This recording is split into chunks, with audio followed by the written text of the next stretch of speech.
Izin tag video ya. Kelihatan ya materinya ya. Oke. Jadi pagi ini rencananya saya panggil Pak Firman sama Pak Bul itu untuk refreshment ya, untuk mengingatkan, untuk mengulang materi-materi yang pernah disampaikan ketika briefing, ketika training refreshment bulan sebelumnya, atau saat awal Bapak gabung di sini ketika training pembekalan. Kan kalau training pembekalan dulu Bapak disampaikan materi satu super diver service ya, yang kedua super diver skill. Nah, pagi ini kita mau menyorot ke sini dulu, super diver skill. Karena apa Pak? Karena sorotan untuk atau sorotan yang mengarah ke disiplin itu soal apa Pak? Eksiden ya. Nah, kenapa disiplin sering terjadi eksiden? Mulai dari bulan Maret, April, Mei. Padahal teman-teman diver sudah semua dibekali materi-materi yang ada. Ketika briefing disampaikan, ketika training refreshment dan coaching disampaikan, ketika briefing SO juga sama disampaikan, sama-sama briefing sih. Nah, ini kenapa? Adakah masalah di dalamnya atau ada harus yang kita evaluasi mulai dari cara penyampaian kami, atau memang divernya sudah dikasih paham tapi nggak paham-paham? Nah, kalau ternyata divernya sudah dikasih paham tapi nggak paham-paham, otomatis harus ada perbaikan. Perbaikannya gini, kalau pas awal kan Bapak kalau training refreshment ada namanya pre-test dan post-test ya. Nah, kalau pre-test dan post-testnya ini ternyata tidak menghasilkan output yang bagus, artinya harus kita naikkan lagi. Gimana caranya?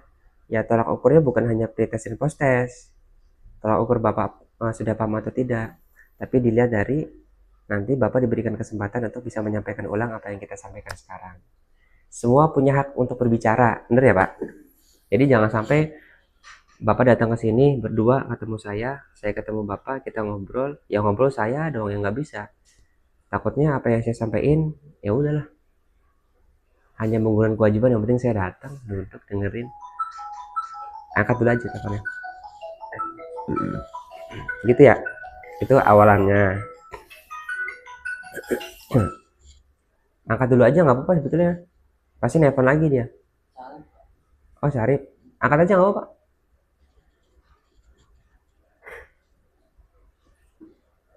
Ya lah.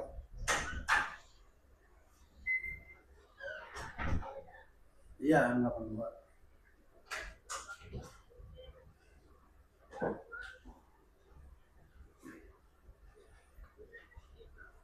Belum nyampe.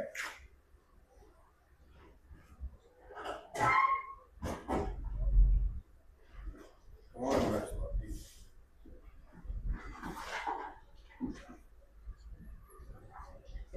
Belum nyampe. Oh. Belum.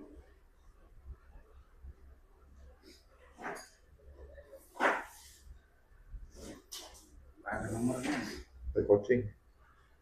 Nanti telepon lagi gitu. Saya coaching dulu. Minta 5 menit 10 menit lagi. Ntar telepon lagi ya.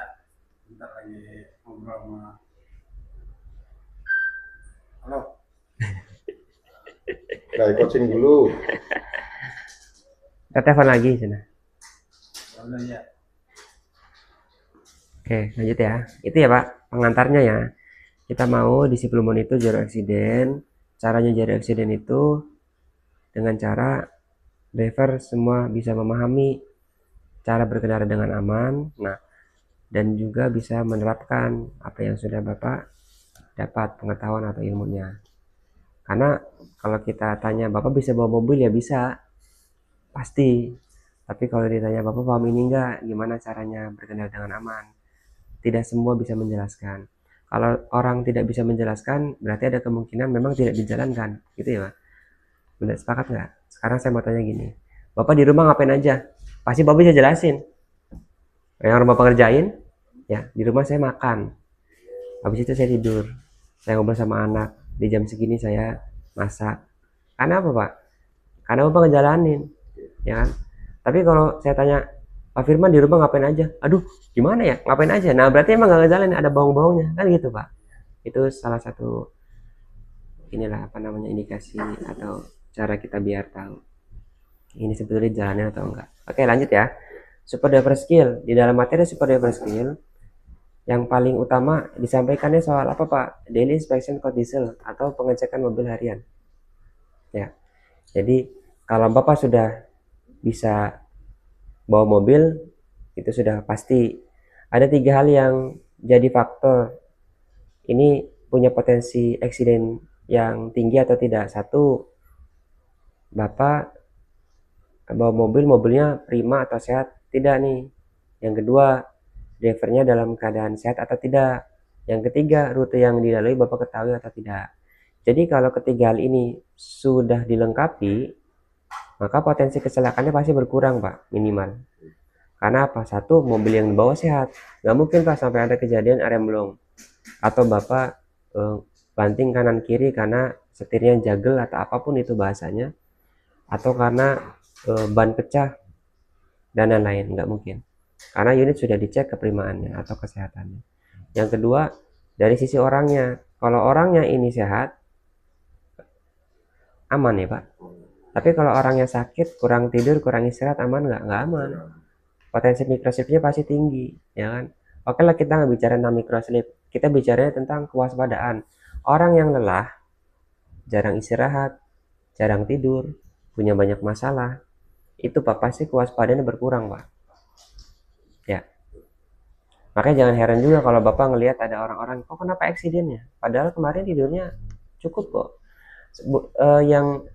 Yang jadi masalah bukan soal tidur cukup Pak, tapi di lain itu masih banyak lagi. Satu, pikiran. Ada orang-orang yang tidurnya 8 jam tapi pas bangun badannya pada sakit, atau kok kayak nggak merasa puas. Ya, ada kan yang gitu.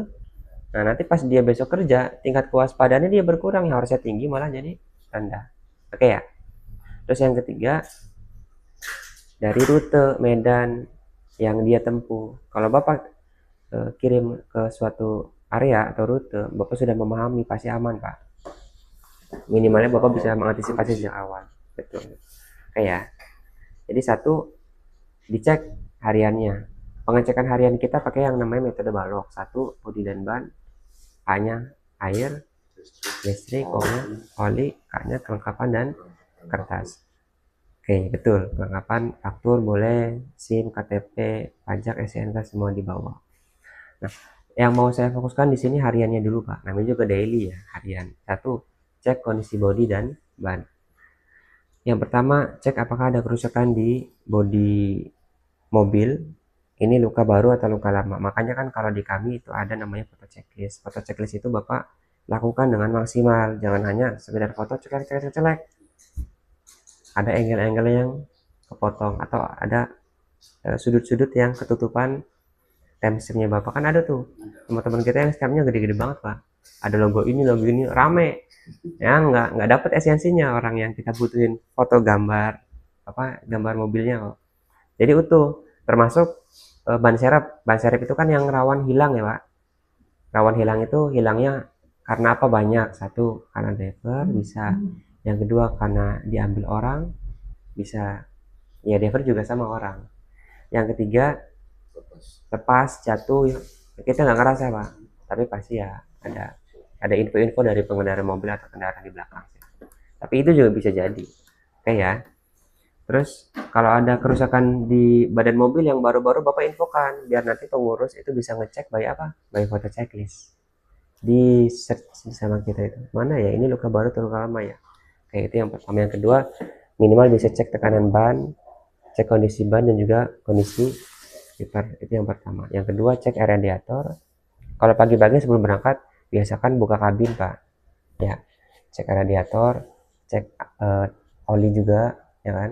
Sama ada cek kelistrikan, minimal cek lampu-lampu yang ada belakang, depan, lampu box ya. Kalau boxnya masih dalam keadaan utuh, kan ada unit kita yang dari dulunya boxnya itu tidak ada lampunya, entah itu mikanya rusak atau sebagainya ya. Dan yang terakhir, cek kelengkapan dan juga kertas P3K, dongkrak dan lain-lain. Bahwa pastikan kelengkapannya itu ada pada tempatnya. Itu ya Pak, simpel ya. Cek balok lakukan setiap hari. Jangan sampai nanti unit itu minta storing. Kalau unit minta storing artinya kan ada miss dari driver-driver yang bawa. Ya harusnya itu bisa bisa dilakukan perbaikan lebih awal, tapi ini ketahuan pasti jalan pas sudah dalam keadaan parah.